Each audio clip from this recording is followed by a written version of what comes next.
Greetings from Podcastville. The Church of What's Happening Now is brought to you by ZipRecruiter. Listen, hiring is challenging, but there's one place you can go where hiring is simple, fast, and smart. A place where growing businesses connect to qualified candidates. That place is ZipRecruiter.com/church. ZipRecruiter sends you a job to over 100 of the web's leading job boards, but they don't stop there. With their powerful matching technology, ZipRecruiter scans thousands of resumes to find the right people with the right experience and invites them to apply to your job. You understand what I'm trying to say? Listen, hiring is tough enough, and right now, the church family can try ZipRecruiter for free. You heard that right. Free, right now. Go on, ZipRecruiter for free at ZipRecruiter.com/church. That's ZipRecruiter.com/church. Church, CHURCH. Robinhood is an investment app that lets you buy and sell stocks, ETFs, options, and cryptos, all commission-free. With Robinhood, you can learn how to invest in the market as you build your portfolio. You discover new stocks, you trade your favorite companies, and you get custom notifications for price movements so you never miss the right movement to invest. Now, again, Robinhood is giving the church family free stock like Apple, Ford, or Sprint to help you build your portfolio. Again, Robinhood is giving our listeners, the Church of What's Happening Now, a free stock like Apple, Ford, or Sprint to help build your portfolio. What I want you to do is sign in at church.robinhood.com. Let's get this party started. Was that the roller skating rink where you and your little buddies? Nah, it's a disco, baby. Did you ever roller skate? Yeah, hot skates, Limbrook, Long Island. No shit. Yep. I used to wear spandex pants. No, you. How old were you? Feathers coming out of my ass. How old were you? My father was like, "What the fuck?" I was like 17. I couldn't roller skate for shit. Both the bitches. Yeah, That's what they But were. I had a girlfriend. At 13, 14, you had a roller skate. No, a little younger. I only roller skated like 3 times, and that was it for me. It was she was a chick that wanted to go on Sundays, and I went with her a couple times. Let me tell you, if you could go backwards, man, that was the ticket. I could go backwards. We used to hold lines. Oh, you go did? Backwards and frontwards. Oh. You'd push off. But I still remember the most. I saw a guy fall off. I saw a guy fall and his wig fall off. And people roller skating over his wig. Oh, and he's trying to put it on his head. Wait, you're saying people? It was definitely you. You were one of those people, No, right? I was sitting on the side, minding my own business. Yeah. Talking to like 3 guys, like the way we are right Your own now. business. Just looking at the girls roller skating. Mm-hmm. And all of a sudden, this guy was dancing and shit. And I couldn't even tell he had a rug up. He had a rug on. And all of a sudden, he went down, and the rug came off. And somebody roller skated over the rug, and he tried to grab it. And Oh shit! And then he went to put it on, but the tape, it was on backwards, so the sideburns were coming down. He looked like fucking... Where was this? New Jersey? This had to be like when we were kids, we used to roller skate. I like to say it was Paramus. I'd like to tell you it was Paramus, but I don't know what the fuck it was. Like I said, it was the 6th grade. Yeah. 7th grade. This place, Hot Skates, is still there in Long Island. I actually did Kevin Can Wait, an episode with Kevin James, ironically, like a year ago. And I did a scene. I was running a hot skate rink with Leah Rem and I at Hot Skates. I could not freaking believe it. And the Scientologists were chasing you? Yeah, they were. Whatever. But I mean, it was funny. I'm like, I fucking used to go here with my girlfriend. I grew up here at Hot Skates, and here I am filming a scene 30 years later, with Kevin and Leah. It was like weird. I'm like, this is unbelievable. Right near Rockville Center, where I went to high school, St. Agnes Cathedral. It was my old stomping grounds, man. Merrick Boulevard. It was Merrick Boulevard, Sunrise Highway, Long Island, Lynbrook, Valley Stream, Rockville Center. I lived in Rosedale, which was like right on the borderline of Queens, and then Long Island started, Nassau County. Fucking weird, man. Couldn't believe it. I forgot about roller skating until I saw Brett Ernst did a bit about it. And it took me back. Like, I was in the original room, and he was starting to do it. I'm like, oh, shit. I forgot all about that. I went roller skating, and the guy with the wig. And it's cool, but there's something cool about it. It's almost like the drive-in movie theater. Like, imagine bringing that shit back. Imagine somebody bringing the drive-in. You remember the drive-in movie theater? It was fucking wild. You put the radio in the window. The whole family would go in the station wagon and hide under a blanket. It was fucking great. You know, some of those things that were so, you don't realize how special they were till when you look back and you go, wow, roller skating. What movies did you see the driving? I still remember Oh, one we saw movie. Warriors.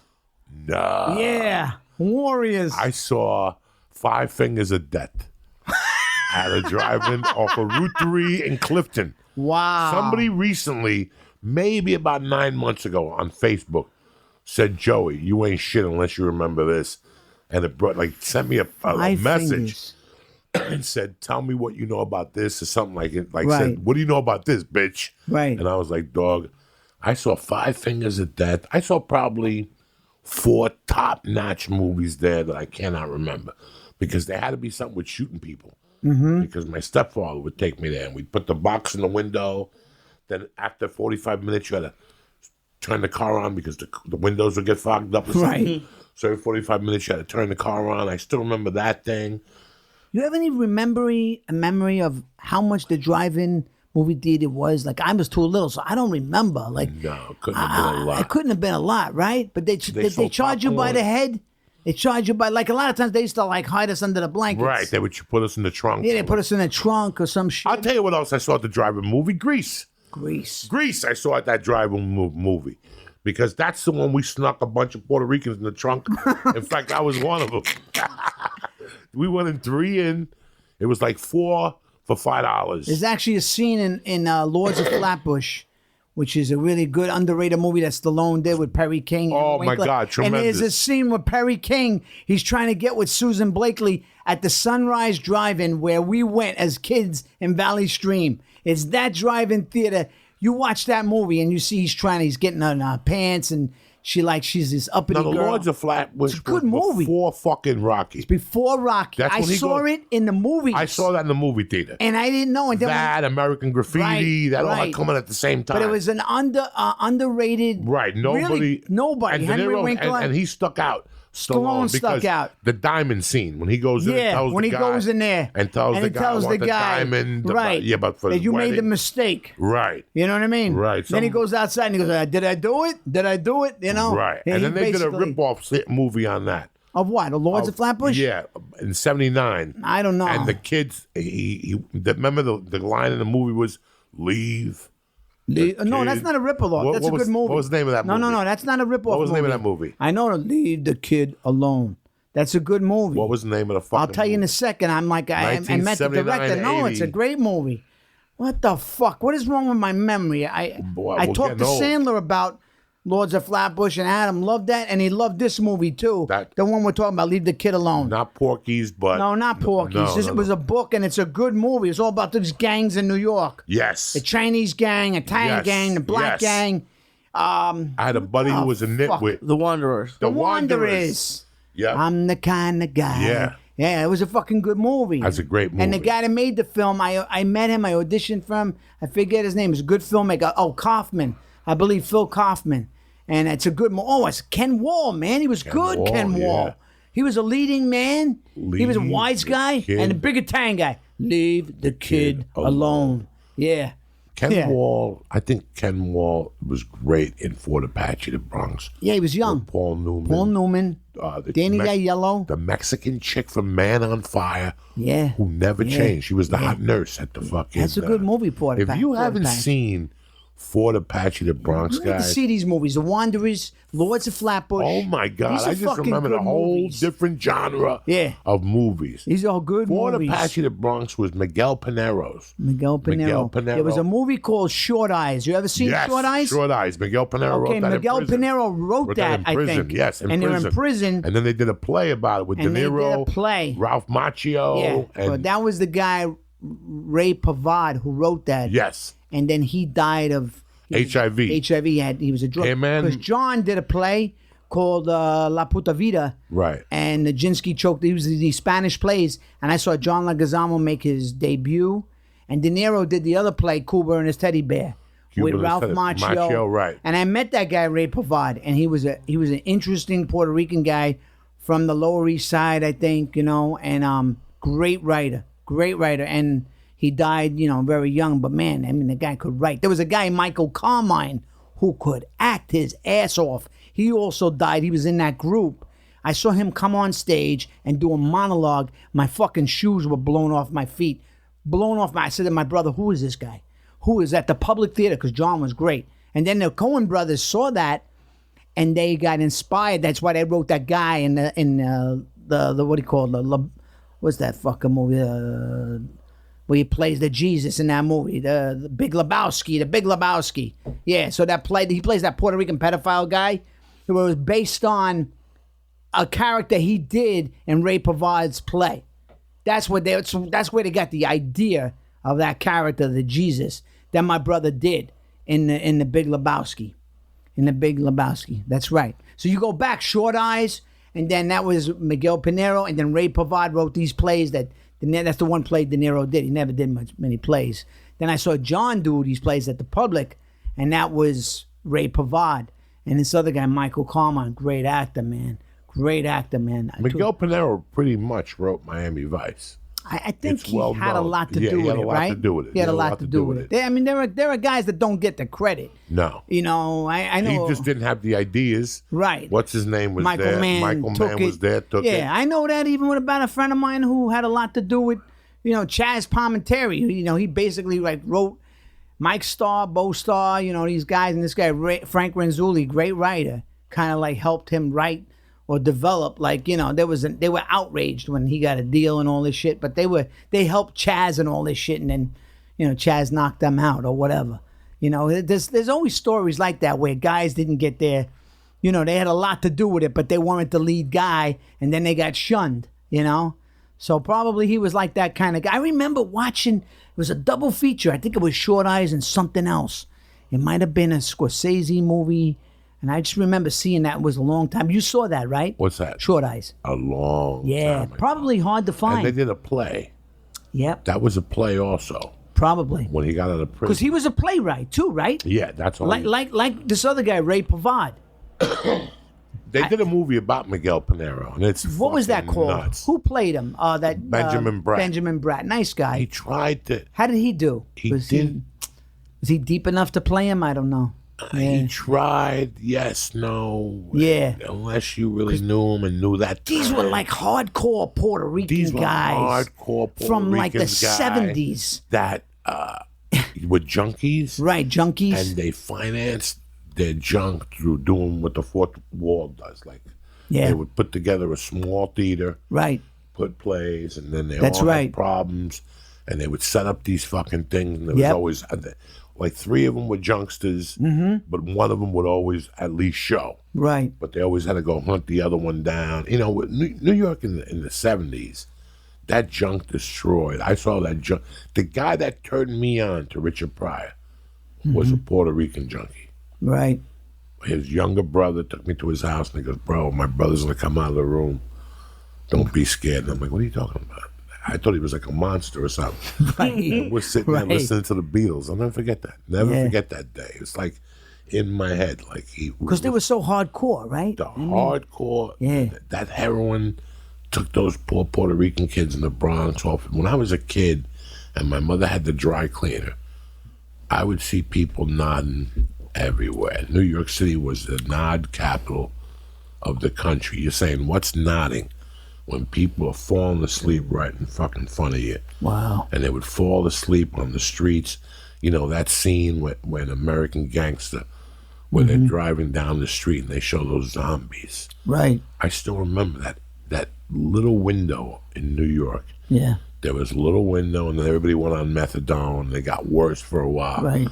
But this is 73 to 77. When those guys were running things, they were brilliant. Pavard, Miguel Pinero, they all had that. They had the genius in them. That genius. Yeah. It's like, Yeah. what's that movie, Bullets Over Broadway, with Chaz Palminteri? Yeah. He was brilliant in that movie great in because it, he was a gangster. Right. But yet he was a met Lee, poet. And he was a poet. And Yeah. he helped write he was given the inspiration for it. And you can't see a guy that's been a writer all his life. Right. And guys like this crazy are doing the same type of job. Because they have a voice and they lived it. And if you could get that voice on the page, You know, that's like you can't, you can't write that stuff. You can't find people, even writers can't, because they didn't experience it, you know. So if you can bring that to the page, forget it. You know what I mean? It's just like your shit you do here and your humor. If you try to get it on the page for a show, you got to get. That's why you got to be involved in it to get your voice there. Unless there's a guy and these guys are gone. There's nobody around like that anymore. That New York you're talking about. I was watching this thing recently on Jimmy Breslin and Pete Hamill about New York and the New York papers, and it was fantastic when we grew up. The News, the Post.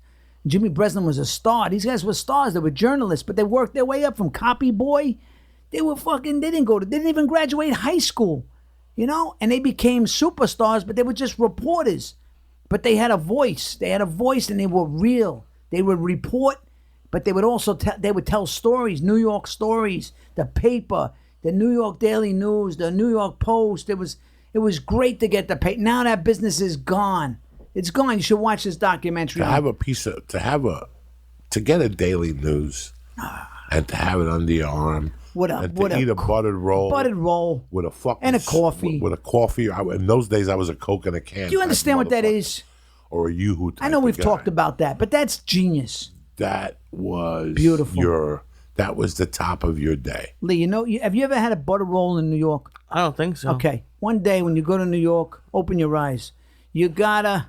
I'm only kidding. But you gotta fucking have a butter roll. Just a regular. You gotta go to like a neighborhood. Yeah. Neighborhood deli. That's not really. And a deli and what kind of roll is it? Because I've had a good fresh roll. It's got to be fresh because the rolls in New York, he knows, are different. And fucking you can't get a butter roll out here. Can't get a butter roll. No fucking way you could get a butter roll out here. Okay, I'm so sorry. No, it's not your fault. I'm not mad at you. I'm not mad at you. And for people who are listening, you know, it was a different time. I'm just playing with you. To have a newspaper under your arm, to get on a subway and have the 30 minutes to fucking read the New York Post or a story about somebody who got arrested in the Bronx, or, you know, and then you look at what number came out, and then you'd read the fucking sports section. But I was always a daily news guy because they gave you the right numbers. Me too. The Post made their own lines. Yeah. So that's why I never Post liked was the always Post. a little more cheesy. Yeah, Post was cheesy. I was in daily news type. News of guy. has got, like you see it now. Everybody got fired. It's like 10 pages. There's nobody there, so it's a shame. They want $250 for it at the airport. I shoplifted. Oh man! Every time I go back somewhere, I don't blame you. I take right from that. Yeah, you know what that's what I American do. Airlines I is? do the same thing. They have the New York Daily News right there by the thing. They want $450 for it. I know. I pick it up. No. I pick it up, fold it up, put it under my arm, and pay for the water. Yeah. That's how good I am. No, I do the same thing. And the lady looks at me like, "Where'd you get that paper Yeah, you from?" justify I it. just got it at the house. The other day I was shopping with my wife, and she tried to bust me for drinking something. I said, I just spent $70 at CVS. What do you want to fucking bust me? My own wife. And she's like, well, you didn't pay for that. So what? I spent money there. I spend fucking money, so I figure I can justify drinking a fucking drink. That's While you're walking $4 around. while I'm Sure. walking around. I'm not. I still remember. Remember that movie with Joe Namath where he made a sandwich? I never did that. I never made a sandwich. I had a friend. CC something. What was the name of that movie? CC Ryder. Yeah, CC I had a friend who used to, the big guy. I never did that. That's right. I never that did guy that. in Spot, bro. He made a sandwich in a movie. Fucking fat guy after that would walk into a supermarket, rip open Oscar Mayer cold cuts, Yeah. No. and get a fresh thing of bread. Yeah. That was your goal in the mid-'70s. Right. Was to make a sandwich in a supermarket. You never did it, Joe? I was too scared. Yeah, I was never always did too it. scared. No. It was worse than shoplifting. I could shoplift. Yeah. I could shoplift like a motherfucker. I'm good I'm at it. Spanish I don't wanna trained. talk about it. I'm East Harlem trained. I got better at it. I'm really good at shoplifting. Yeah. But that shit of making a sandwich petrified the shit out of me. Yeah. I would put a 10-pack of gum down my pants at ShopRite. If you think you're touching my dick, if you think I'm one of Michael Jackson's nephews, you better step back. I will fuck you up. This ain't Never Land, bitch. Oh, man. I swear to God, I got stopped so many times, and they would say, we have to search you. When I was 12 or 13. Oh, when you were that young? And I would tell them, first off, do you know who I'm with? You would say that? Yeah. You would say, you know who I'm with? Yeah, like they would. At 12? Because the guy that I was with was a cop. Oh. So he wasn't really a gangster. So I go, before you fucking call, you know who I'm with? I'm with Carmine. And if Carmine comes that's down hilarious. here, he's going to throw a beat. He was known for throwing beatings. Who, This Carmine? This cop was Oh, he was known a for cop. throwing beatings. And I hung out with his son. ShopRite? We just talked anybody into. We could talk you into anything because we knew this Right. guy. So why do you only go for gum? We would. I mean, Go for fucking. at that time we were just shoplifting gum. Lee. We had the money to go to eat. We would eat a normal sandwich, and on the way back from Union City, we'd stop in ShopRite, and each of us would take a 10-pack of Hubba Bubba, and then we'd go back to school, chew it, and then whip it at one another in big fucking chunks. I mean, we were animals. In the 7th, I did 3 years at that school. 2 years in the 7th grade and 1 year in the 8th grade. You understand me? And those 3 years, because after I got thrown out of Catholic school, I went there. And those 3 years were fucking tremendous. Even though I got left back and I was a half a moron. How about with the butter roll? You dip it in the coffee. No, right? that's Spanish shit. That's Spanish shit? That's Cubans like That's that. Cuban like that? Cuban take the Cuban bread with butter and dip in the coffee. And they dip it? You didn't do that, did you? No, you? Not much. Yeah. Yes, you did. I try it. Yes, you did. People do it. I don't like it. I don't like it that much. That's one thing that always kills. I didn't like coffee as a kid. Me neither. Now I love it. Never drank it till I was. I can't function without it now. Didn't start drinking coffee till 2000. No, it made me shake as a 99. child. 99. I used to have tea with lemon. I was a real wimp. I couldn't drink coffee. It gave me the shakes. My dad used to have Sanka and all that shit. No, when I was a kid, I drank those Cuban espressos and they'd twist me up. Really? When I was a kid, I would go to Hernandez and fucking get 2 of those. Yeah. What do you drink now? Regular coffee? Whatever my wife, Nescafe, the machine. Nescafe? Whatever the fucking You have thing is. what do you have? A couple a day in the morning? I have a cup of coffee in the morning. 1 or 2? And then like at 8 o'clock, this is my secret. I don't You get tell up early? nobody. Yeah, I get up at 6, Yeah, 6:15. you're an early guy. But what I do is, if I have to do comedy, Right. at about 8:30, I'll blast What, a 4-thing espresso. oh, really? I'll make 4 espresso. Oh, before you do comedy? At 8:30. Let's say my spot's at 10:15. I mean, at night? So I'm ready to bust. Yeah. I smoke some reefer. Yeah. I sprinkle some fucking Malukia juice on it. And I don't listen to the radio on the way to the store. Really? To really get me wired and sound like my fucking grips are hard as I'm going down Laurel Canyon. And I'm ready That's to how you pump yourself kill a up? motherfucker. Yeah. And I do okay with it. I ate a bag of dicks Sunday night at the Comedy Store. But I did good Saturday, Thursday, and Tuesday. You got to eat a bag of dicks from time to time. It's showing you're growing, you know? Yeah, yeah. People don't realize that. Like, when I left there, I called Lee, and I'm like, oh, I ate the biggest bag of dicks. And for Lee, being a year-and-a-half comic, he's like, oh, my God, you know. And I'm like, dog, it I just feel fall- bad, and he was like happy about it. He was I was like, happy because you get it out of the way. Yeah. That means you're not going to bomb for a while now. And if I bomb again next week, Right. then fuck, I got it out of the way. You still again. bomb? Oh, yeah. Yeah, you still bomb, huh? Yeah, but this last Sunday, I know exactly what I did. Yeah. I threw How punch long are line- you on for? How long you This on? week, 20 Yeah. minutes. 20 minutes? Yeah, this Sunday night when I bombed, you talking about? Yeah. 20. Saturday, I did 40 or an hour. And you bombed? No, I did well that did night. well. I 40 took my time. Right. I went to the setups. Sunday, I went down there on a show I wasn't supposed to be on. It wasn't my... Where is this, at the At store? the Comedy Store. Yeah. It wasn't my type of show. Right. And Was the audience wrong? the audience was right. It was everything I did was wrong. I went out there maybe a little too cocky, and then I went out there without setting them up. You got to put a finger up their ass first. You got to massage their back. You got to rub their titties. You can't punch them in the pussy right off the jump on a Sunday. I forgot it was Sunday. It really creates a different mind. Right. That's why Sundays I never are liked different Sundays. different energy. Sundays are very different energy that I never liked. Yeah. And I realized as I was going up the hill and I got off the phone with Lee, I go, it's a cop-out. Right. But for me, it's a reality. 27 years I've been doing comedy for that long. I've never liked doing comedy on Sundays. I don't like it, so they don't like it. So when you say They you don't like bombed, me. I mean, like, the audience just didn't, They didn't take the full ride. they didn't take the ride. You knew it, right? I mean, I knew it from the second joke that, this might not be our guy, and I wasn't. They Right. weren't for me. And did you? And then I agitated them with racial jokes. Oh, you did. And fucking eating my wife's IUD out and all that shit to really push them. And- Just and because I then- know I don't have you. Right. So I might as well practice You got a my little pushing angry, skill. and you did the No, I didn't get. I don't get angry at talked all. about eating pussy and all that. Yeah, and that I flip it got- on them a little bit, and I get dirtier. Yeah. good finger up the air, something. You know, Right. your eyes And that ass didn't up. work. Yeah. No, now they really tightened up on me. Yeah. And then I tried to pull it out. At that point now, at the 10-minute mark, listen, you're getting your head Right. punched But in. everybody bombs. You have to bomb. Even bomb as an actor sometimes. Some days you're just it's off. percentages. Yeah. This is why you have But if you to, only bomb 5 or 10% of the time, that's good, right? This is why the Yankees were always so good all those years, because out of 9 guys, all I needed 3 to be hitting the ball. Right. Every World Series, we won the World Series. But this guy went 0 for 17. Look at what he did June, July, and August. Right. He got him to the World Series. Right. By August, he petered out a little bit. Yeah. He's 34, he's 32. But look who came through. That white guy that nobody talked about in June. Right. You hated him in June. Right. You hated him. He struck out in the 9th inning. He left men on base. But look who went 8 for 9 in the world, 8 out of 12 in the World Series.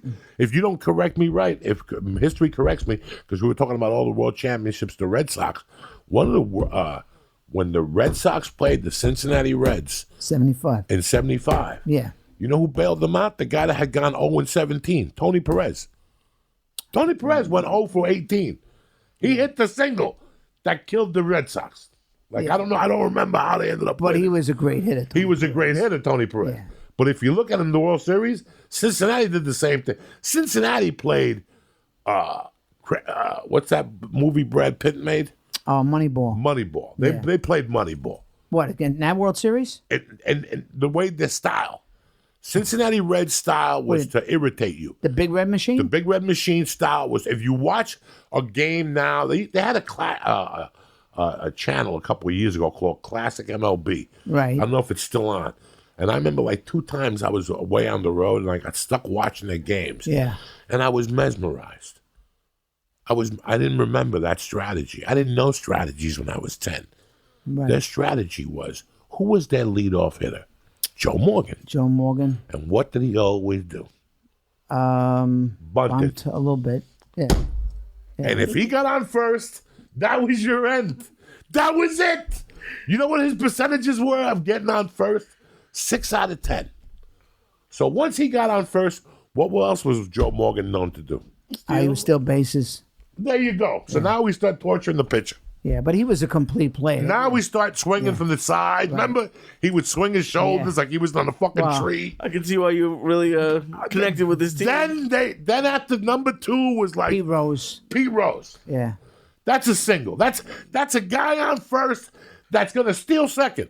So you're already hitting the fucking glove with the ball. Wow. And now you gotta face Pete Rose. It's fucking 7:35. Oh my goodness. It's 7:35 in most fucking places. And I gotta throw a Pete Rose with Joe Morgan over here.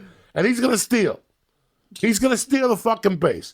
And then he'd steal, Morgan pushed him to third, and Rose would get a thing. And then who is number 3? Johnny Bench. You can't get out of this rotation. And they had 4 thieves. They had 4 thieves that would just torment you. I watched a game where the whole rotation went twice. Don Gullett hit like a single. Yeah. Even Don Gullett, the pitcher was pitcher for hitting them. singles. He's stealing bases. I remember one time when I watched them on that classic thing when they took the pitcher out. Right. You could tell the pitcher telling the coach, I'm done. I'm done. I'm going back to the farm. I don't need this. They had fucking 2 home runs. They stole 18 bases in 1 inning. Yeah. They would steal home plate just to fuck with your They brain. were aggressive. They were very aggressive. aggressive. Concepcion was a snake. Concepcion was good. The kid's father, You had Ken Griffey. Ken Griffey Sr. Yeah. You had Eric Foster, who was the George only Foster. George Foster, Yeah. who was the only guy on the team besides Ben. Cesar Geronimo. Cesar Geronimo. Yeah. This was a team that They were a good team. and they were solid year, but they drove you crazy. They were a great team. They were great. They just They drove were you banging crazy. on the door 72, 70. They were banging in the playoffs 73. Then they lost to the Mets. And then Didn't they lose to Oakland A's one year? they lost in 72 In to the A's. to the A's. Their first. Sal Bando Bando. That was their first World Series. That was a good team, too. That was a good team. Gene Tennis. with the fucking mustache. Joe Rudy, they look like the Village People. They all had mustaches. They're Vita Blue. They Vita had Blue. fucking Reggie Jesus Jackson, Bert Christ. Campaneris. They were fucking great team. Bill North. They were Dick Green. They were fucking great team. The Oakland A's. They were the swinging A's. They actually won in 72, 73, and 74. And then the Reds, the big red machine came of age 75 and 76. They swept the Yankees in 76. Big red machine like embarrassed the Yankees that year. The Yankees won the pennant. They hadn't won a pennant in 12 years. Chris Chandler's hit a home run, but they swept the Yankees out. And the year before, 75, that's when they beat the Red Sox in that great 7-game epic series. It was great. Game 6 was the great game. Fisk, yeah. Where they tied the game. Bernie Carbo tied the game. It was an ex-Red. And he was getting overmatched. He hits a 3-run homer to tie it. And then Carlton Fisk, a fucking beloved Red Sox. He was a great player, Carlton Fisk, man. He hit one off the foul pole. And then Game 7, they were winning like 3-0. The Red Sox, and then they came back. Perez hit a home run, I think, off fucking there we go. Bill Lee. Like you. Yeah, and then a little single. I think they won 4-3 or something. Like that's how they beat you. Yeah. Nick, how do you? I remember shit about baseball. This is amazing. That I could not remember anything about my whole life. But if you ask me shit, I can put myself right there in this and right in the place, watching the game, watching the pitch. I know exact facts of baseball to the T, especially in the 70s. And I can't remember shit about my life. But I could tell you who threw the pitch. It's unbelievable. Unbelievable how it sticks in my fucking head, especially in the 70s. It's so, like I was watching that Bucky Dent bat against Mike Torres. It's just fantastic in 78 when he hit the home run. But he fouled the ball off. He cracked his bat. Mickey Rivers gives him a back. He goes, hey, homie, your bat is cracked. Your bat is cracked. And fucking Bucky Dent didn't know. And then they took a long time before they went, and Mike Torres never threw a fucking warm-up pitch. He never threw a warm-up pitch.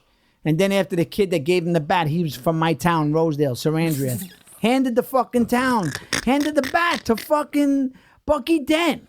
And Bucky Dent hit the 3-run home. I was in my friend's basement. Yankees were up 3-2. They went up 4-2, 5-2. Reggie hit a homer. Red Sox came back 5-4. In the 9th inning, they had fucking first and third, 2 outs with Goose throwing the fucking Yaz, and Yaz popped it up. Yaz popped up the motherfucking Did ball. you watch the Mets growing up at all? Yeah, I watched the Mets. Theodore and all George that? Theodore, all of them. Tom Seaver, Kuzman, Grody. I grew up on them. My mother Because I'm from Queens, so I knew the Mets first. And some kids took me. I had a Puerto Rican friend. He took me to the Bronx. I was shitting in my boots. I never went to the Bronx. 73. That's how I went. That's how I became a Yankee fan. My friend Julius Pacheco, who was a fucking Puerto Rican kid, took me to the Yankee Stadium. And I fell in love, man. I fell in love with Bobby Mercer and Thurman Munson. I was like, wow. Because people were like, how the fuck were you a Yankee fan? You're fucking from Queens. You're from Rosedale, the Mets. I know. That's all I knew was the Mets when I was a kid, And then the Yankees weren't very good then, but the Mets were really probably more loved. They're probably more loved than the Yankees because you got to remember, New York was a National League city. You had 3 teams back in the day, the Giants, the Dodgers. Those were National League teams. The Yankees were always fucking hated. The Dodgers were loved. They were more loved than the Mets are basically like a fucking bastard child of the Giants and the Dodgers. Like those fucking teams had an affair and they left town, and then the fucking Mets were born. If you look at the Mets colors, they're all the fucking Dodger and Giant colors. The blue, the orange. And this song is hilarious. Meet the Mets, step right up and greet the bat. Da da da da da da da. It cracks me up. Shea Stadium. I remember. When I had friends that would bet the Mets, and the game would start, you would sing, "Beat the Mets, beat the Mets." Yeah. Come on down. Fuck you. Beat the Mets. Were you a Met fan? Because you remember George Theodore. My mother was a fucking diehard. She was a Met fan and a Red Sox fan. But the love of her life was Tom Seaver. Tom Seaver. In my book, maybe one of the greatest pitchers. Tom Seaver was the love of her life. She was in love with him. Oh, she wanted him. Then when they traded him to Cincinnati, that was terrible. She was fucking heartbroken. Yeah. She humiliated Rusty Staub. Wow. She humiliated him. Lagrange. So they made her sit on the other side, on right field. He was a right fielder, left fielder. Yeah. Number 4, I think. They made her sit on left field because she would throw chicken wings. Really? At Rusty? At Rusty. Why'd she hate Rusty? Because he dropped the ball one night and she lost a bet. God forbid. So she never let Rusty die. Like, she fucking tormented him. Really? If she was alive, she would have gone to the cemetery and spit on his grave. She would give you, like, the name of 8 players that if she bumped into, she was going to smack him in the face. She carried, like, a list. And she knew exactly why they made me lose $1,000 or whatever. She stole a bell from my church once. And the last year, one of the reasons why I got thrown out of Catholic school, I was great for 2.5 years there. Catholic school? Catholic school, I was a firm Catholic. What was I the name of believe. your Catholic school? Sacred Heart School for boys. It was a Grammar school? a grammar school, 8th grade, but it was what do you call that when you sleep there? A boarding school. And they beat the fuck. It's funny. A couple nights ago, I remember the story. I remember, people always go, "How the fuck do you remember these stories?" Because I remember one, and as I'm writing one, Right. I'll remember another one. Right. Because one triggers another. I have questions to ask. Yeah. How come at this place there was really no sexual molestation? Like I thought back. But Or it's maybe funny. there was, but maybe you didn't know. You know what? A couple nights ago, the one night that I talked to Lee, I had a double espresso at like 9 o'clock, and I was off the fucking rails. I had like 4 espressos Really? at like 9 o'clock, and I got home from the comedy store. I was more wired when I got home, and I went online and I found a thread for a Reddit, whatever is that called? Yeah, Reddit. And it was people that had gone there before me. The Sacred Heart School. Sacred Heart School. It was like a page for people from, like I was there from 70 to 73, and this was a page for people who had been there from 1962 to 66. It was an orphanage. Oh. And then it opened up as a school in Kearney, New Jersey. They shot The Sopranos Oh, in Kearney, New Jersey? in Kearney, New Jersey. Yeah, I The heard of that Sopranos area. was right up Right the up the corner. street, huh? When I shot Analyze That, we shot it 2 blocks from there. I even asked the store, West Wilson Avenue, because the school was on 22 Wilson Avenue. And he goes, Wilson Avenue is 2 blocks down. I go, that's why I remembered this road. I remembered that they would pick me up, shoot up, and this was the road to Route, Right. whatever, 46 or 3. Is that where the or whatever. Bada Bing was over there? No, that's towards the Fort George Washington Bridge. Oh, okay. This is 15, 20 minutes away, suburbia. It's a street. I think Satrial's was there, or maybe not. I could be wrong. I know for sure the hardware store was Chris Moltisanti, his father-in-law. Right. The one they used was, I think, around there. Could be Bayonne, I'm not sure.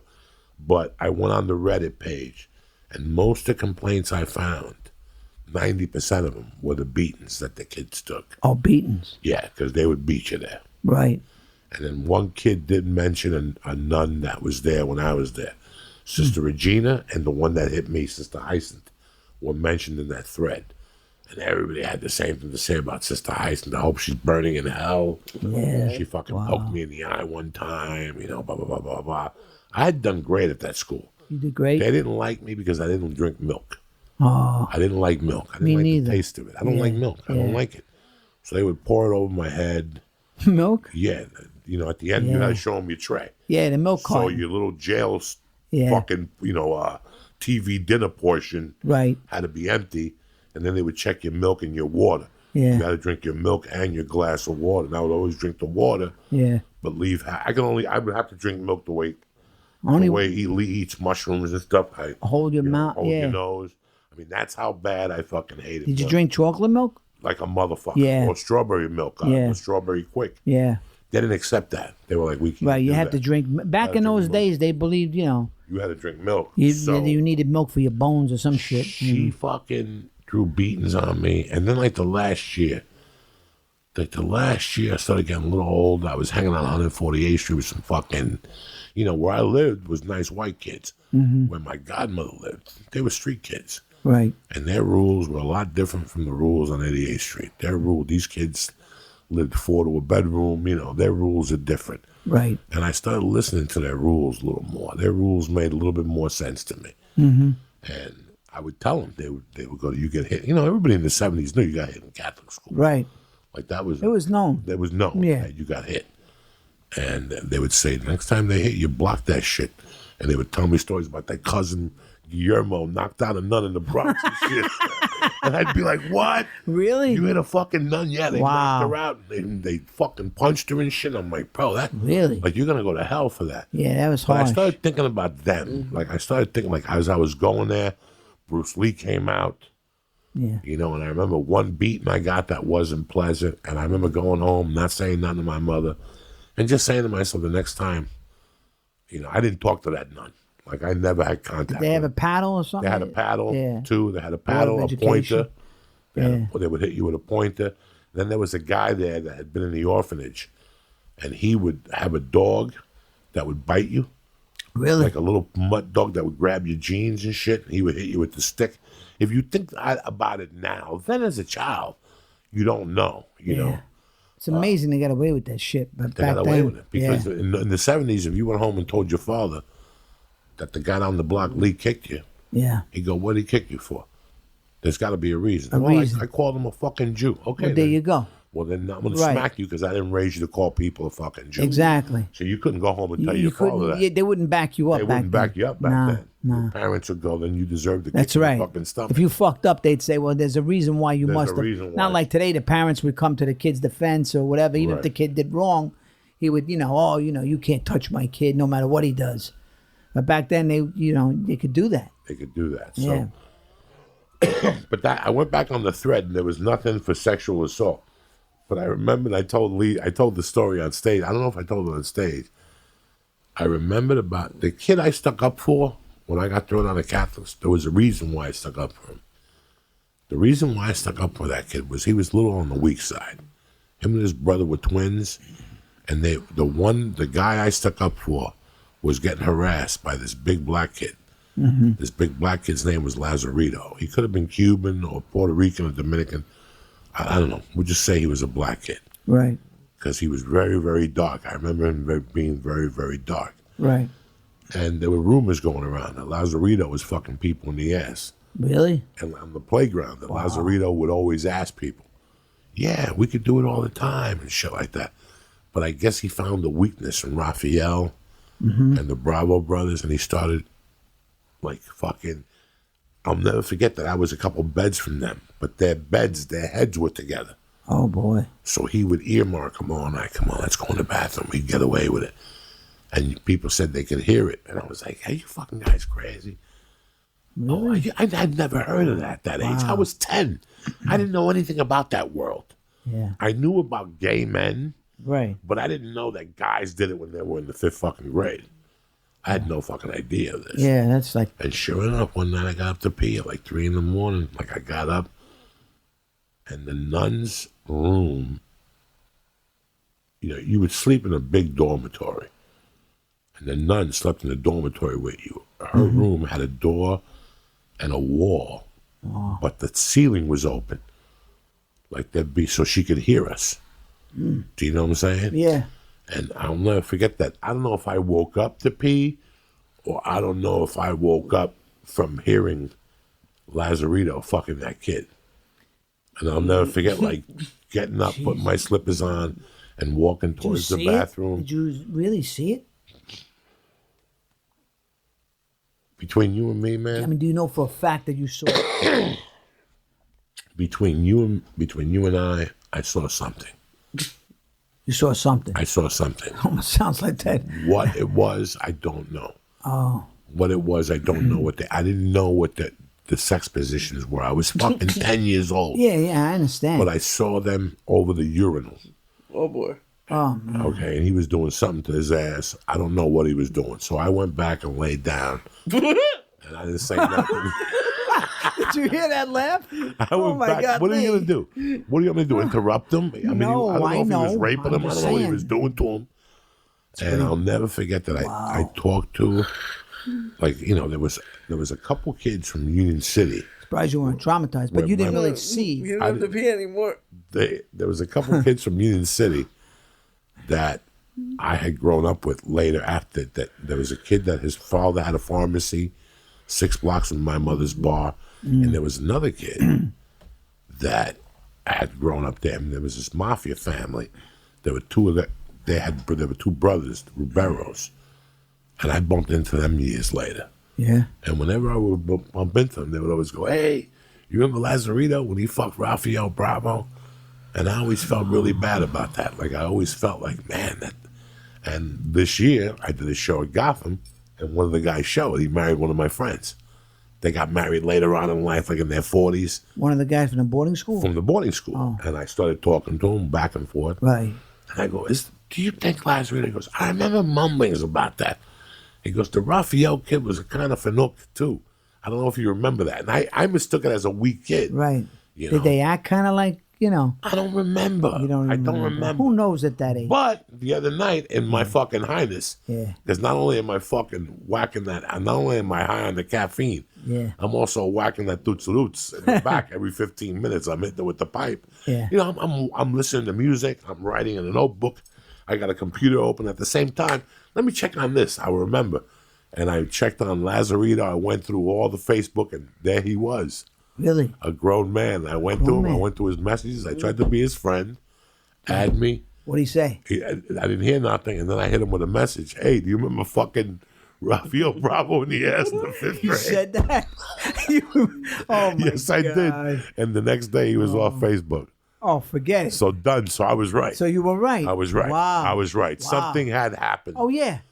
But I he had mean- kids now. You know, he had a Yeah, wife but now. the fact that you said, you know, Yeah.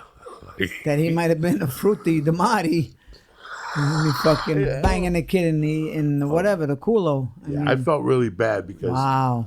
I remembered those kids, how bad, like, the kid was traumatized after he got fucked in the ass. I'm traumatized. He That's was- not like a bunch of kids jerking off and they get caught by their parents or something, you know. I mean, that's a little worse. That's pretty bad. we had a shower. Wow. Like, remember The Sopranos when the kid was taking a shower and he shit in the shower? Remember that episode? Yeah, yeah, There were yeah. like a bunch of Yeah. kids in a school shower. I'll never forget that. We used to stand around the shower. And one day, Lazarito Valaga got a fucking a piece of soap and put it up one of the kids' asses, and the shit was on the soap. Ooh. And he threw it on the floor. Oh, and my God. Fucking the nun came and smacked like Holy 8 mackerels. kids. Who the fuck would put that? Oh. She thought I did it. Like, do I look like the type of guy that puts a bar of soap up his fucking ass? God. Oh, my God. She was smacking people. Who did that with the bar of soap? Oh my God. And Lazarito went behind some shit. kid and went like that. Your ass is dirty, and the soap was white with a little like With it looked little- like it looked like a fucking like one of those, Oh, not man. a snow cone, but the other one that's dipped in chocolate. Like Oh, God. oh my god! Oh, man. Oh, shit. Oh, man. The things. And I shouldn't be saying this shit like I this. know. It's Well- crazy because I was watching that fucking Michael Jackson thing. I didn't watch it. Was it bad? Was it Yeah. really bad? It's And who's it coming from? Who? Some of these two victims? kids that went to testify that Michael was good to them. And then the effects of this stuff came into their lives, you know, the effects of getting your tongue licked at 7 and, you know, then the kid came back to shoot the video and it was Macaulay Culkin. And I related to one part of it. I did relate to one part of it because it happened to me, is being overwhelmed. All the parents were very overwhelmed. So they're not talking to Nick Turturro, who lives in whatever the fuck you live. They're talking to Nick Turturro, who lived in Rosedale. Right. And your father worked hard every day, and your mother worked hard. And all of a sudden, you do a dance contest and you win, and they take a picture of you, and Michael Jackson requests to meet you. And he flies to your hometown, he meets you, meets your parents, and all of a sudden, a week later, he flies you and your middle-class working parents out from Queens Right. and brings them to Never Never Land or wherever the fuck they lived. I mean, they both had the similar stories. And, you know, you go to these kids were saying shit that it was Michael Jackson. So you went to Toys R Us and it was like fill the cart to the top. But on top of that, they're taking care of your parents, you know. So now Michael Jackson comes to you and says, I fucking love Nick, you know.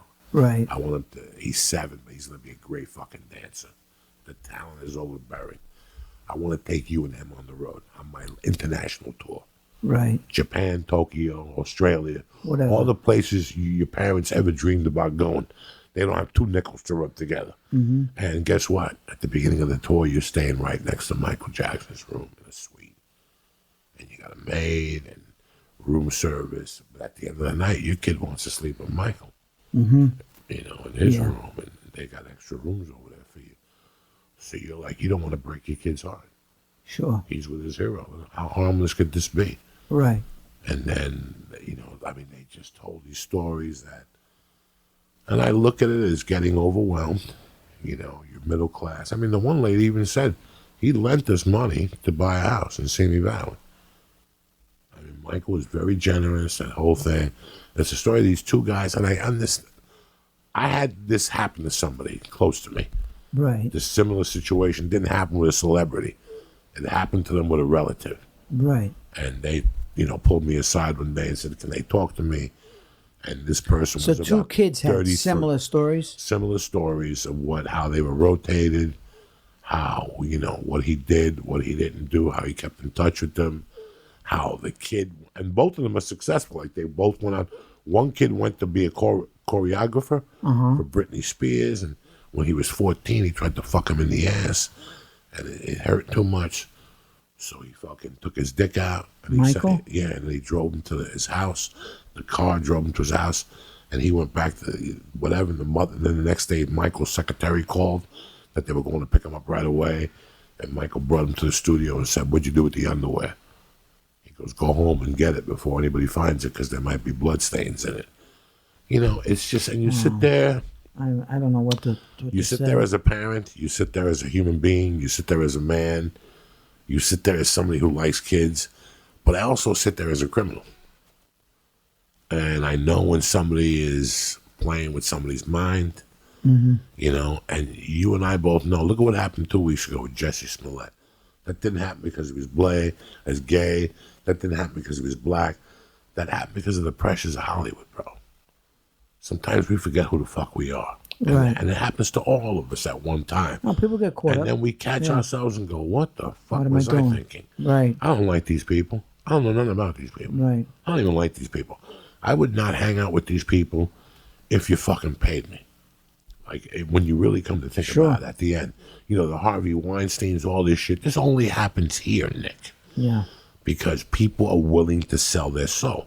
When I first started going to Ivana Chubbuck, the acting school, I was a stand-up that was barely making a living. And one day I booked Mad TV, whatever. Right. And some of the girls in the class saw it. They were all 23, 24, 27. And they would all come up to me and go, you have an agent? Yeah. If you get us an agent, we'll do anything for you. People are willing to suck a dick for an agent in this town. Yeah. So what do you think Harvey saw? Harvey saw an opportunity, and he took it. Am I mad at him? Yeah, he's a fucking pedophile, whatever the fuck he is. But, right. People are willing to sell their soul in this town. Yeah, they are. We've seen it happen 30,000 times. The reason why you and I are still here is because we didn't sell our souls. We may not be rich. We may not have a butler. We may not work every day. But at least we know who the fuck we are. Right. And we're not fucking confused. And you've ever worked on a kid show? Yeah. You ever see the mothers? Yeah, it's insane. It's insane. Yeah, it's insane. For people who don't scary. know, at home, you have what's called stage moms. Yeah. And guys, you don't even want to know what that world entails. No, you don't. You don't. That's a complete different world in this town that you don't even want to get to know because it's... they will do anything. Anything. The mothers will do... The parents are ruthless. Anything. Yeah. And the fathers are at home working. Right. They're working a 9 to 5 and wherever the fuck and they that's are. why a lot of those kids, are not protected, and a lot of those kids get fucking destroyed, and some of them that are stars wind up, dead and hooked on drugs. And it's stories that I spoke to Rick Schroeder years ago, and he was telling me he had good parents and they protected him. He could have been like a lot of his friends in Hollywood that got fucked up and destroyed. So between the parents, the drugs, the pressure, stardom, it's just too much, man. So what the fuck? You didn't get invited to the Oscars? I was all happy. I know. It's unbelievable. I thought you were going to the fucking Oscars. You were great. No, thank you. Thank you. I went to the SAG Awards. But the Oscars, not everybody gets invited to the Oscars. The Oscars is very political, and you got to be, I think if you're a member, even if you're a member, it's like by, it's by lottery now to even get a fucking ticket. maybe a couple of people that were nominated will get invited, but not everybody from the movie. A lot of the guys I spoke to that were in the movie that had good parts like me weren't invited. So that's just how it, I mean, it would have been nice to be there, but the bottom line was I was in the movie. The movie's an Academy Award movie, won the Cannes Film Festival. So, I mean, listen, I've been to all these big award shows except the Oscars, so it would have been nice. When you were shooting the movie, did you think there was an Oscar? No. Would it be anything? No, I just thought it was interesting. I thought, I was only there for like 9 days, whatever. Did my role. I hadn't worked with Spike in a long time, but I did like the tone of the movie. I thought Adam Driver was interesting. John David, I liked him. But I had no expectations. I didn't think the movie was going to be anything that big until Spike told me this is like some do the right thing shit, Nick. And when I did the looping for it, I said, And I heard it got into the Cannes Film Festival, and I said, it must be good. It must be good. I almost went to Cannes. Spike had 2 tickets. That I fucked up. I didn't go. I should have. My son was like, you blew it. I could have went to the Cannes and walked that red car. I should have just went. I got the plane ticket. Because Cannes is like, it's a scene. It's like the Oscars. Maybe even more prestige in a way. But it won the camera d'or or whatever they call it over there. But no, I didn't know, man. I didn't really know it was going to be that kind of movie. Sometimes it's better when you don't expect shit like that. It's like years ago with NYPD. I didn't know NYPD Blue was going to be, legendary show. But sometimes, the things you think that are going to be fucking home runs never are. But this all came together. And, when I saw the premiere in Brooklyn, that was a great night. And John was there. And, everybody was like, man, this is dynamite. It was a great feeling. I mean, but like I say, I would have liked to have been to the Oscars, but I wasn't there. So it's okay. I'm still in the movie. And the movie's going to, a lot of people are watching it now. And Spike finally got his Oscar, which is cool. I'm happy for him. He's back in the game. It's been a minute, but Spike, he's had a fucking great body of work, and it all started for me with him. Mo Better Blues, Jungle Fever. I mean, it wasn't for him, I might not even be in show business. I mean, when I was thinking about it, like if I didn't meet him and I didn't scream those racial obscenities or whatever he made me do, who knows? I might have not even become an actor. It was funny how someone gets you started, that starts you, and it all started with him. How old were you? I was like my late 20s. I was in my fucking late 20s, and I went down one night to be an extra, and then I didn't show up the next night. And, I don't know, he was asking, like, what happened? Why didn't he come back? And then he called me one day out of the blue to do some looping for fucking Mo Better Blues. Oh, not Mo Better, for Do the Right Thing. And then that's how I caught his attention, by yelling and screaming this fucking racial obscenities for like 3 hours. And he was laughing hard. And next thing I know, he put me in a movie. So, it was Mo Better Blues, man. I mean, with 2 Jewish guys. We were playing 2 Jews, me and my brother. Mo and Josh Flatbush, Denzel Washington. I was like, who's this guy? Wow, he's fucking good. And my brother was like, oh yeah, this guy's like, and I was like, I just hope I can do it. I hope I don't suck. It was my first movie, but I worked hard, and I remember after a couple of weeks, my brother goes, I had to go back to being the doorman. He goes, don't forget what happened here. Don't forget the experience you had. So I won't. I knew, like, it definitely changed my, and then Spike was like, I got something else for you coming. Something better, next movie. I was like, all right, great. So that started the whole shit. That was Jungle Fever. And that was like my coming out party. I was like really fucking so psyched and pumped. And we were rehearsing. I had the haircut, the Sergio Tacchini sweatsuit. I mean, fucking, I was really like in the zone in that movie. I knew after that movie, I said, all right, this is it. I'm doing this. I'm going for this. No, nothing's stopping me now. I was like, that really was my... so it's always special, to do something with a guy that started you. You know what I mean? It's nice to have that feeling. The only thing is he don't pay a lot. He don't pay a lot, but that's how he is. But it's okay. Man, I say it all the time. How the allure of this town is not. For me, it was never the start thing. Mm-hmm. It was just doing what I wanted to do. I enjoyed comedy. I enjoyed a movie or a TV show from time to time. It wasn't money or anything like that. It was just something I enjoyed, Mm-hmm. And to still be 56 and still live here, and you go like, Joey, I could see your not unpleasantness, not hate, because I don't hate it. I just know I'm not going to settle here. I know I don't want to die in California. I want to have a different type of house. Me too. I want to have a different type of life. I want it to be a little slower, but the thing that keeps you here is, whether it's Lee or you or me, it's that everything could change in one fucking phone call. Right. And nobody else that lives like that understands that. That we're here talking today, and tomorrow you might get a call to go to Culver City at 4:30 to read this new fucking show on ABC. And you go in there, and a year later, it's on Time magazine. It's on the cover of this. It wins 13 Emmys, and your fucking life changes forever. Yeah. At 57 years old, or 23 years old, or 38 years old. Something that doesn't happen when you just have a regular day job. Exactly. If I'm on a day job and I'm going to work in a movie theater, I might get promoted to manager. That's not going to change my life. Exactly. It's going to put a couple ducats in my pocket and whatever.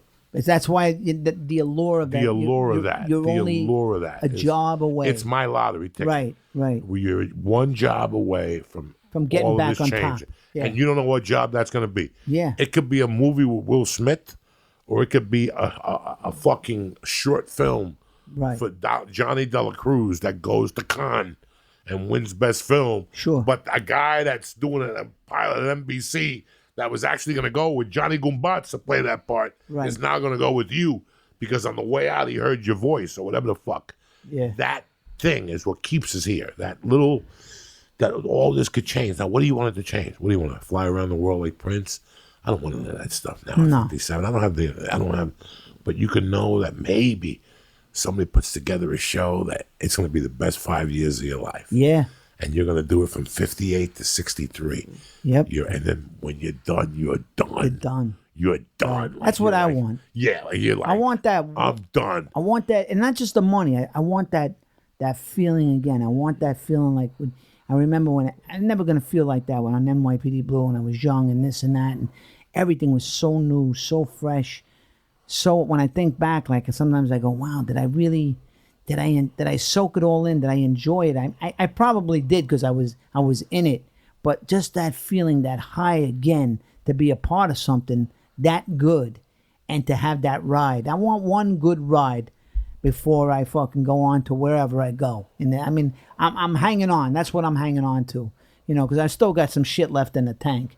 And I still got some punch left. So well, worst case scenario, you could always be a fucking chef. Yeah. You brought some sauce. Well, I brought some sauce, so Mickey's Red Sauce. maybe I branch out. Where'd you get this bread from? It's okay. I just picked it up from Gelson's. Yeah. So we mass produced it. Now I'm sampling it. How's it taste? Tremendous, huh? I went to Original Joe's a couple weeks ago in San Jose, San Francisco. Right. I've been there for 92 years. And there was a point where I just tasted the spaghetti. Right. Like without the sauce, I got some of the spaghetti. Right. And the spaghetti was fucking delicious. Good, huh? I could taste the flavor. They put the butter in it. They put it back in the pot and stirred the butter in it and then put the sauce. Is this al dente? Show them the color of that. Good color, too. They got the rib in there, everything. Just has to be marketed. That's it. I mean, my mom made an incredible sauce, and now I've developed mine, and everybody goes nuts over it. So it's just a matter of, getting the right people behind it. Maybe put me and John's face on it, even though he didn't make it. But it's our family. You know what I mean? It's in us. We grew up, our sauce was unbelievable. My mom, I never could even see how she made it. It just seemed like it appeared. She had a brajol, the fucking meatballs would just melt in your mouth. I mean, but my sauce is, people come. It's fucking delicious. They come for it. Delicious. Yeah, I mean, I made it years ago for Adam. It's light. And this is light, right? Very light. You liked it too, right, Lee? I wanted to have the entire jar. It's delicious. Look at that. He would drink it. He brings it every time. I was thinking about it today. I was like, oh, Nick's coming over to bring sauce. Yeah, no. When you said you were, I was going to get sandwiches from Domingo's, but 8 o'clock, that fucking closed. Yeah, closed. 7 o'clock, that fucking It's closed. all right. It's all right. So I didn't know. I'm happy. Then I thought maybe we'll just order a pizza from Joe's We'll Yeah. get a Grubhub, whatever. No. Because I don't think No, Joe's will deliver from Sherman Oaks now. I had a big late lunch at Delmonico's. Not bad. I had some oysters today, and I had some fucking ceviche. Not bad. The oysters are good for the old pinga. You know what I mean? pinga, I tell you, man, the fucking oysters, they work just like clams on the half shell. You know what works? Squats. Why? When you squat. Really? With heavy weight. Oh man. My dick gets fucking hard. Dark though. chocolate too. Pain. You ever tried dark chocolate? No. It's good. Dark chocolate gets your dick hard? Gets your malachi up there. I was talking to a friend of mine, a girl I went to high school with when I went to Jersey. We were all in the same room, like a bunch of guys, and a bunch of them were in there. And she Let me goes, try some more of that. Let me get. she goes, I'm surprised half of you still get it up. Really? And because she's single. She's like our age and single. Yeah. And I go, why? You date? She goes, half the guys I date don't get a fucking hard on. I'm like, that's a shame. Yeah, right. I mean, if you're that young, I mean, the only thing is, it's a different kind of hard on. Oh, yeah, it's a different hard on. It's is. a fucking nightmare of a hard on. It comes and it goes. and it disappears quickly. And it disappears quickly. And where the afterward. fuck did it go? There's no more fucking, hold on 10 minutes, I'll give you another stab in a second. No way, right? Yeah, those 20-year-old, it's funny how sometimes you're driving in a car and you're at a light and you see a young couple, Right. like 18, 17. Man, this is good. And you Let's look, keep this over 18. and you look at them and you go, Some more, Lee. they're doing some fucking. Yeah. Like, I remember going, like being, I never In the got, car. Like, I never got into it that young, but I got into it like when I was 20, 21, like that one girlfriend that you fucked every day, twice a day, no matter what. She got 2 dickens a day. Even when I lived in Seattle, when I dated that one girl, I gave her a stabbing every day. I had to keep her in check. Right. Every fucking day I had the now I can't give nobody a stabbing every day. Not every day. Not every day. No, I still get horny. Yeah. I still get dark You thoughts. wake up with a hard on? Yeah. Good. I That's wake good. up with a heart on. Yeah. Sometimes I get horny in the middle of the night. Sometimes I get horny when I'm on the computer. Yeah. Like at fucking 3 a.m, I'll be on the computer. My Oh, dick yeah. is hard. Sure. It's funny how different things get you excited now as you get older. Little things, Your taste changes. You can't plan it. You just got to live in the moment. You can't plan that shit. You know what I mean? You just can't plan. As when it comes, it comes. Ray Romano's special, he talks about that. Does he? Yeah. That was good special. Huh? I like that. No, it was a very good Was it special. good? He's a good stand-up. He's a very good stand. 30 years. 30, He's 30, good. 30, Ray's, 33 I mean- years.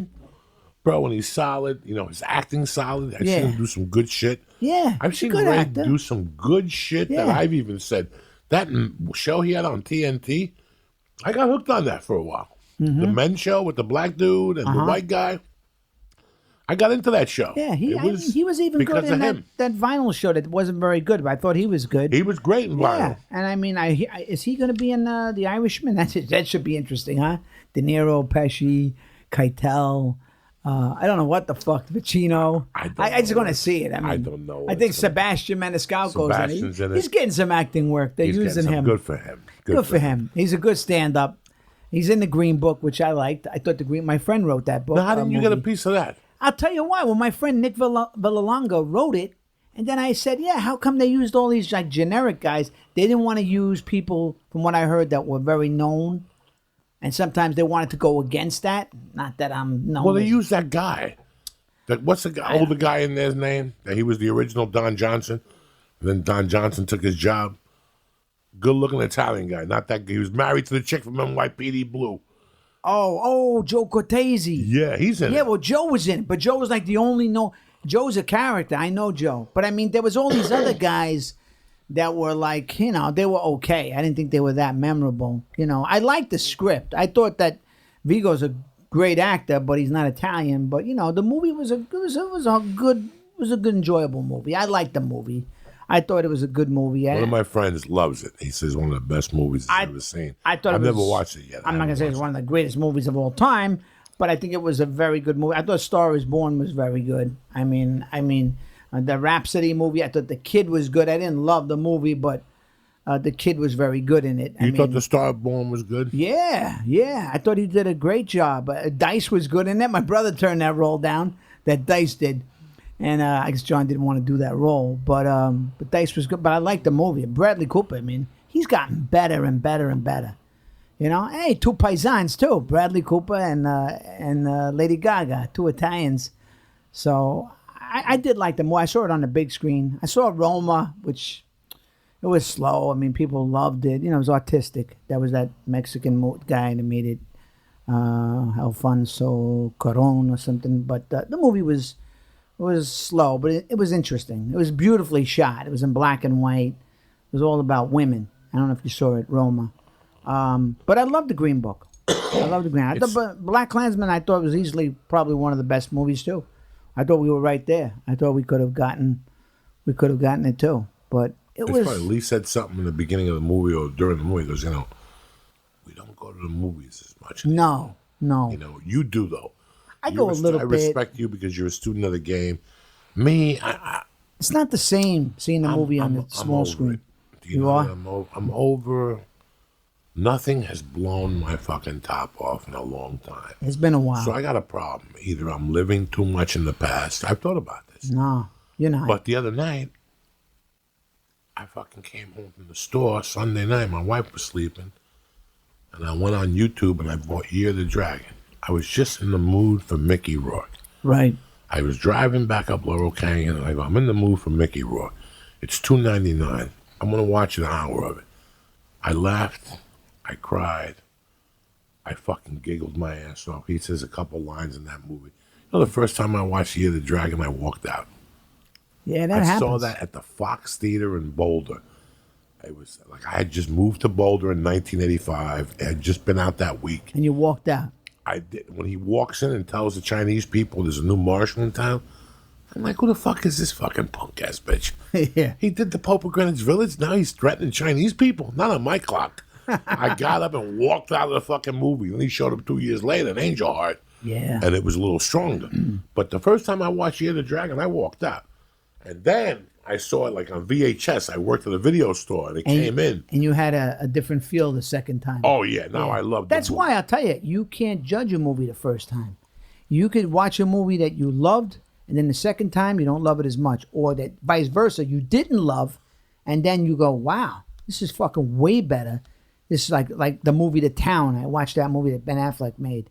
20 times. I fucking love that movie. I love that movie. I love that. If it's on TNT, that's better than the movie that he made that he got nominated for. I will watch The Town 80 times. Jeremy Renner and Ben Affleck is fucking great in it. That's a great fucking movie. The chick is good. Even the fucking cop that bothers me in real life. Even that guy, he's a bit of a douche. What's his name? He plays a good douche guy. He was on that series. I forget his Mad name. Men. Mad Men, yeah. He was great. Close the fucking gate. Yeah. I mean, I love that movie. I love that movie. I watched it, and there's a John Hamm. John Hamm, yeah. He plays a good douchey guy. You know, he's the kind of guy you look at him and you go, I don't like this guy, but he's a good actor. He's a good actor. I got to give it to him. And that's a great, I tell you, a movie that I love that people don't even know about. I told Michael Imperioli, Fingers. Have you ever seen Fingers? No. 1977, Keitel, Michael V. Gazzo. Oh my God, you got to see it. A young Tony Sirico's in it. James Toback wrote and directed. It's one of the best. Jim Brown is in it. Oh shit, you're gonna love this movie, Fingers. Somebody told me about this. It's fucking great. Luca Brazzi's in it. There's a scene where Keitel collects for his dad. He's a collector. His dad, Michael V. Gazzo. He carries a radio and he listens to that movie, Summertime. But he wants to play piano, concert pianist. But he moonlights as a collector for his dad. And there's a scene where it's John's Pizzeria on Mulberry Street, and he goes in there and he confronts Lenny Montana, who played fucking Luca Brasi. Yeah, and he tells him, "Can I talk to you?" He goes, "Nah." He tells him, "Because I got to talk to you." He goes, and he takes him in the back, and he's like, "What a confrontation!" Then Keitel goes in there carrying the radio. 1970s in the John's Pizzeria. You could even Google that scene. The fucking scene is great. I don't want to tell you how the scene goes down, but it's a good movie. It's like one of the best movies that people don't know about. Fingers. You will love it. I know it's right up your alley. You will fucking love this movie. New York in the 70s. And just for whatever reason, I found it like at a fucking Costco years ago. and I discovered it. And a lot of these movies you watch James Toback, he made the original Gambler. The guy was talented. right. That's a good movie too with Jimmy Caan. with Jimmy Caan, that's a great movie. It's a good movie. But these movies, No, it's good too. Thief. that's one of my all-time favorite movies. That's a good movie. That is It's one of the Michael Mann's That's best. the one that set love me it. over the top. Yeah, I love that. That movie turned me into a criminal. Like when I saw that movie. That's why you will love Fingers, guaranteed. When that movie came out, first of all, that won It's very Cannes. believable.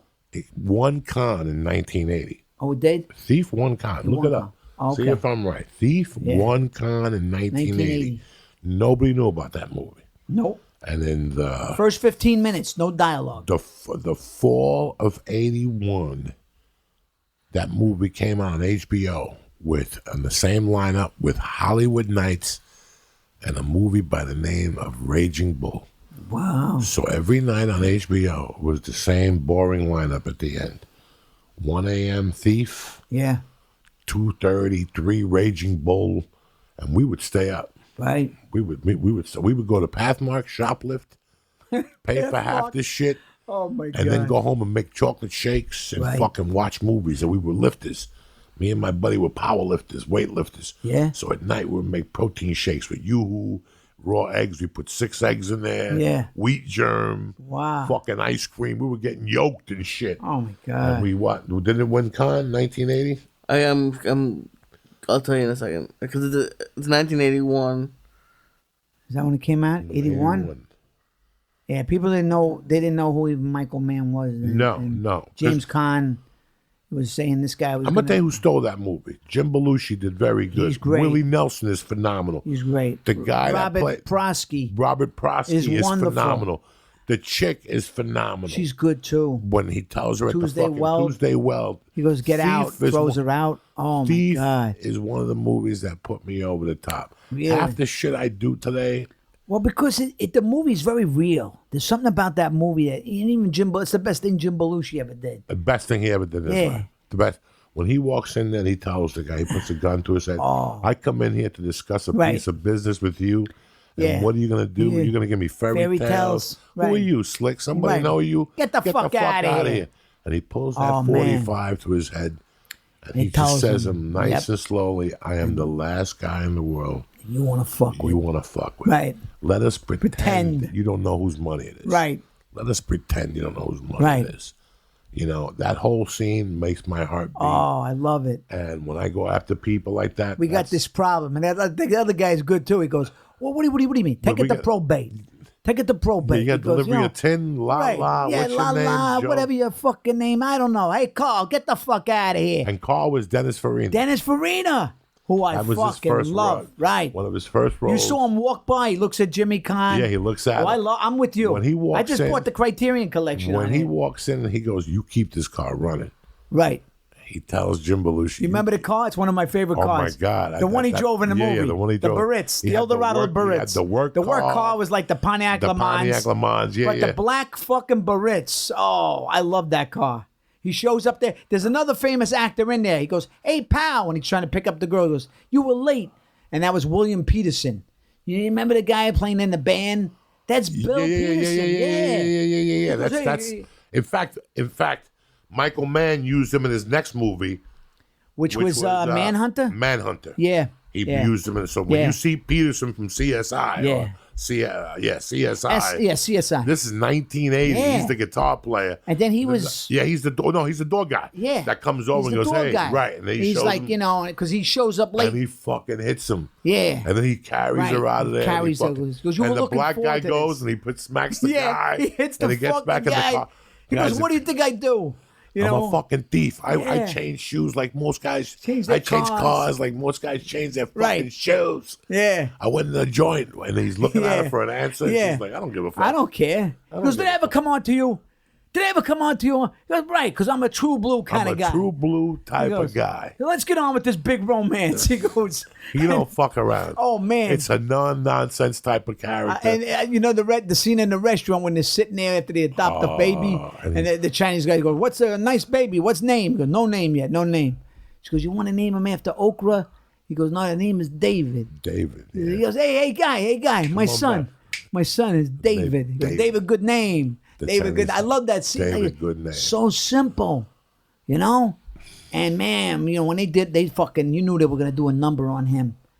He was like, fucking. I will have your wife on the streets Oh, getting my fucked in the ass God. by niggas and Puerto Ricans. Oh my God. You will die. What did you say? They'll be eating them. They'll be eating them for lunch. And their hamburgers. hamburgers. You do what I say, right? You will end up in the joint, Right. dead. You don't want to work busted. for me. He goes. Oh my God! He just reads them the right. Look what happened to your pal. And they throw him in a tub of acid. But that was after they stole that from Enter the Dragon. Did That's Jim Kelly. His John mentality, Saxon. he didn't give a fuck. No, at the end when he goes didn't back give and a he fuck, washes. man. When he goes back, Dog, there's a scene in there, guys, when they show him washing his head. He gets the towel, he throws in the sink, and he looks at himself in the mirror for 30 seconds. Then he slams his forehead in the mirror. Yep. And the mirror kind of cracks.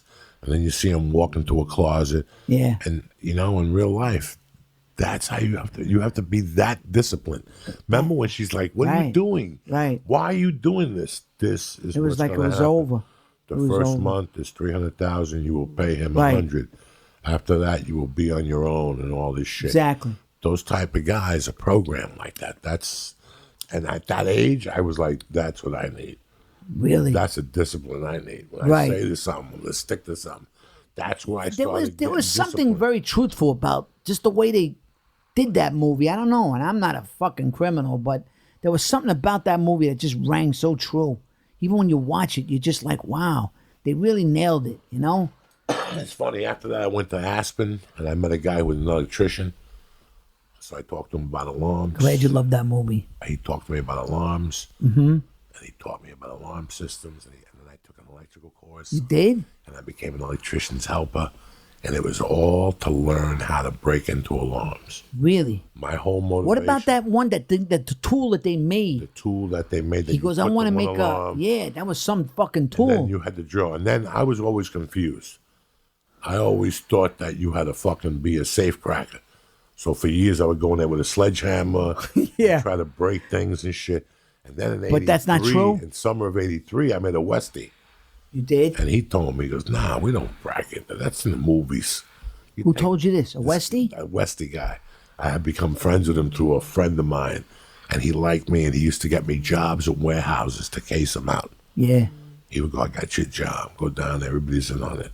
Yeah. Go down there, case the stuff out, because he knew I was a thief. Right. So he'd go, look for the windows, look for access to the roads. Tell me what you see that you don't like. Because he would take me to places. Yeah. And go, what do you see that you don't like? Yeah. I don't like that window's too close to the street.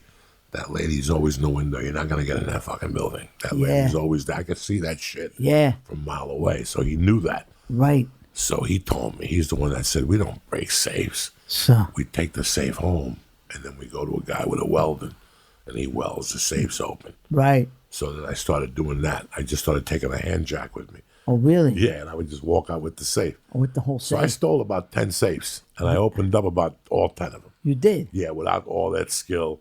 Holy You give somebody shit. 300 to fucking get a weld this thing. Yeah.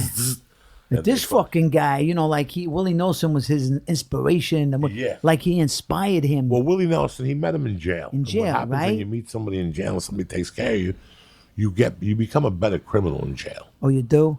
Oh yeah, you meet Guys that are... the guy that's you at 30 or 40. Right. So you meet him at 28, you got a 5-year bit.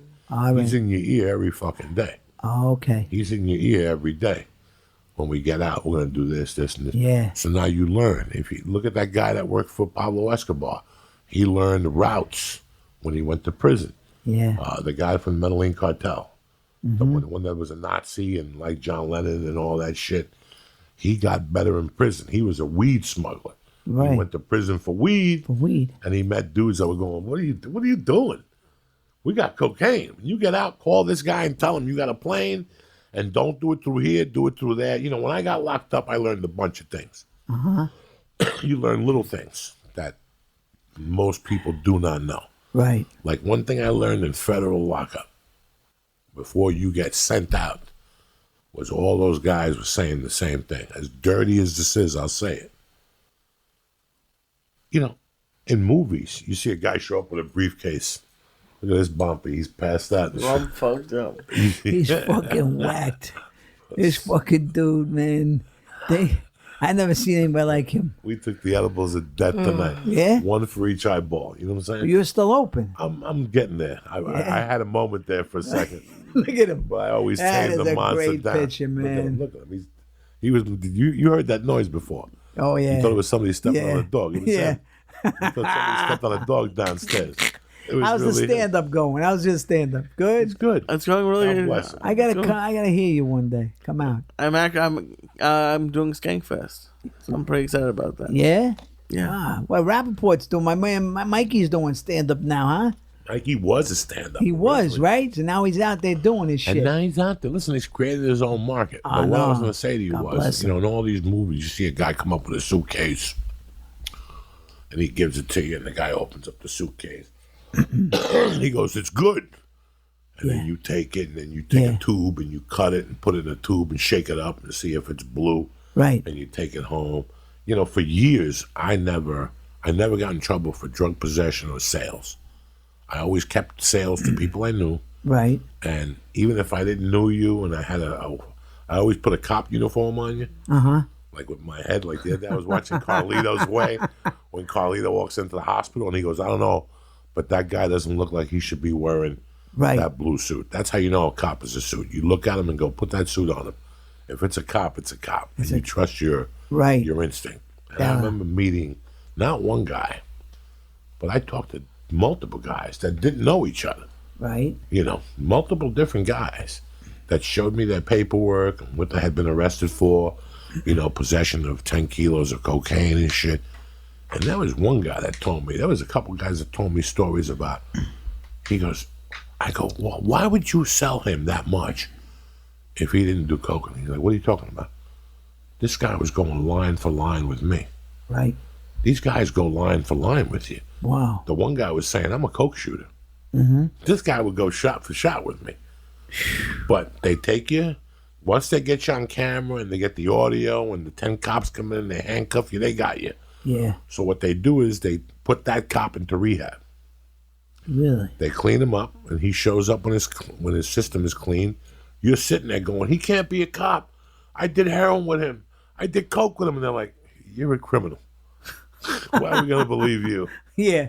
But I knew tons of guys that said the same stories. Same shit. I got high with them, shot coke. If they ate pills, I ate pills. You know, it's just a different animal. Right. When you're at that level, You're at that a level. federal agent, you got to throw down. Yeah. When you're a local guy, maybe some kid will sell you a nickel bag. But for me to sell you 2 kilos, we got to hang out for a couple of weeks. Right. Let me get to know you. Let's make some runs. You know what I'm saying? So that shit don't happen. But the fucking Lord's prayers were answered this week. Finally, you decided to start releasing a podcast. Yeah, finally. I'm Finally, happy after all about these that. fucking years. You know, Lee still talks to that guy with the baseball games and stuff. Yeah, I've been talking to him. Oh, you have? Yeah, and We I- liked it and everything. I think it's a great thing.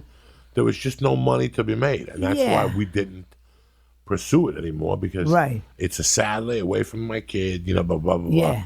And there's not even a little bit of money. You got to sit there with a bucket, Right. you know, and hope that somebody gives you $5. Yeah. I don't like that. Nah, I don't me like neither. I don't mind making a free video Yeah. if it's a free video. But 2 hours of me sitting here talking about a UFC fight or a baseball game, it's got to be part of the package. Yeah. Something, you know. It could work if it's part of the whole thing. Part of the whole You know, like thing. even with this thing, maybe we'll watch a few games with some people together, parts of games, and implement that into the show. You know, even though baseball, it can't just be about baseball, but we can take snips and clips from shit, you know. But that, I think the idea of it was good. It just needs to be more. It wasn't flushed out enough, I think, to make it like Well, I know when we did it, we tried it for UFC, and there's an app. right. You got to download the app, and there was like a couple of steps, Yeah, and you have to eliminate a couple of those steps. Right. People are used to clicking.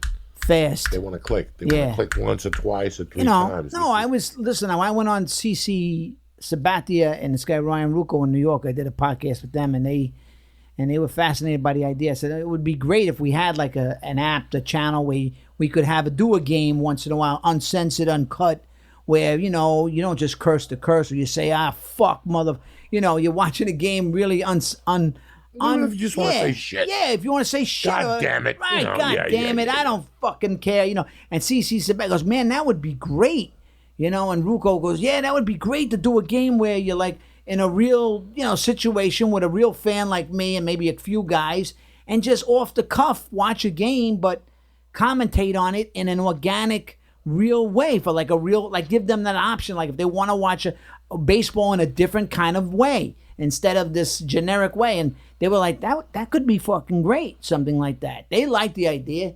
They were saying this Dazan new area, but they're doing just boxing, I think, right now. They signed, they're out of England. I don't know, DAZN. Have you heard about them? No. Canelo signed with them, and it's a new network. But, I mean, listen, I'm going to start with this, try to build it up.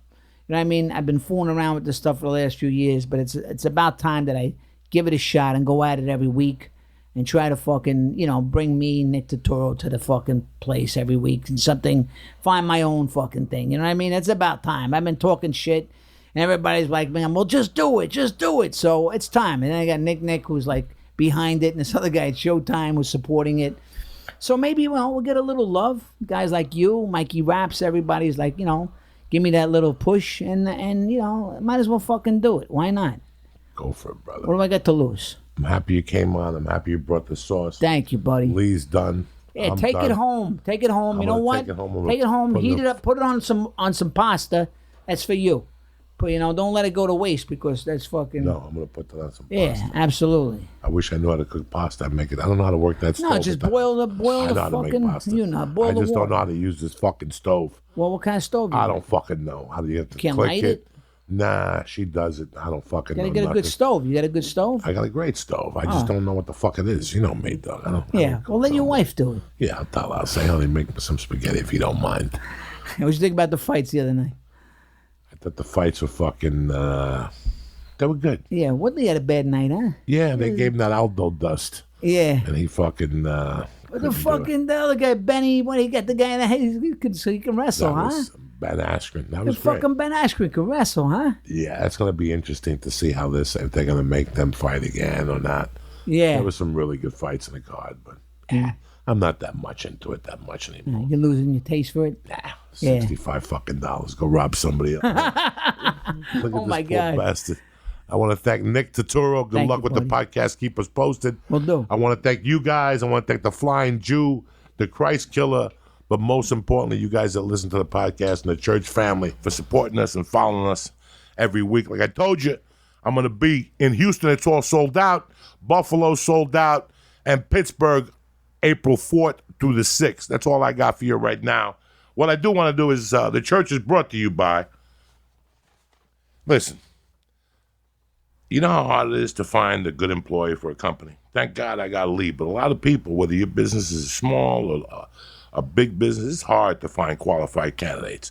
It takes a long time, too many applicants, but there's an easier way. ZipRecruiter. Hiring is challenging, but there's one place, like I said, that you could go that makes hiring simple. Multiple job sites, stacks of resumes, a confusing review process, but today hiring can be easy, and you have to go to one place to get it done.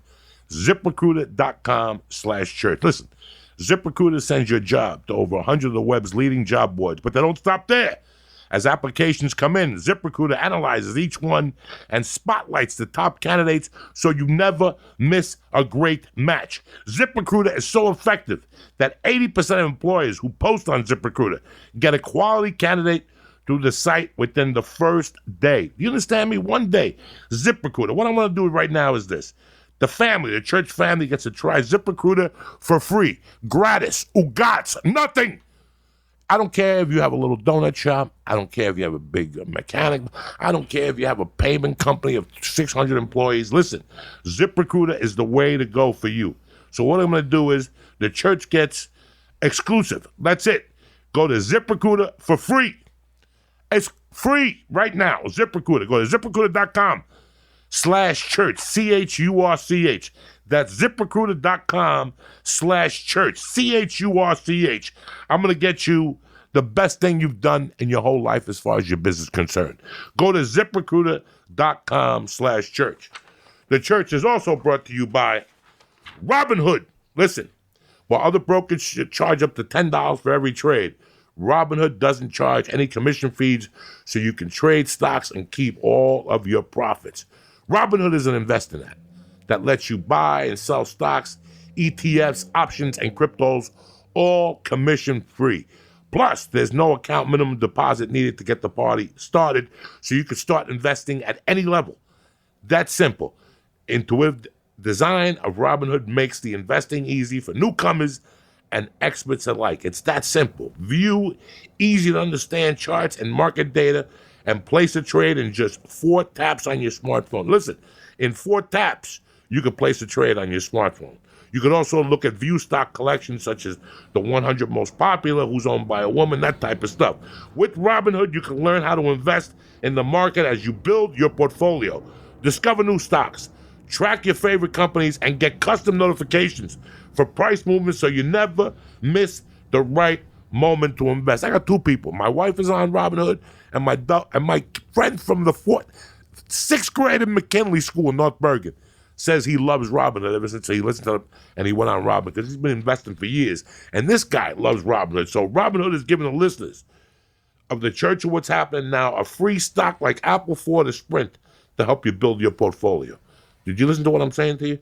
With Robinhood, you can learn how to invest as you build a portfolio. So right now, I want you to do me a favor, because Robinhood is giving all of you a free stock like Apple, Ford, or Sprint to help you build your portfolio. Sign up at church.robinhood.com. Sign up at church.robinhood.com. Kick this fucking mule, Lee. Stay black. Have a great weekend. See you tonight at the show, 8 o'clock, motherfuckers. Stay black.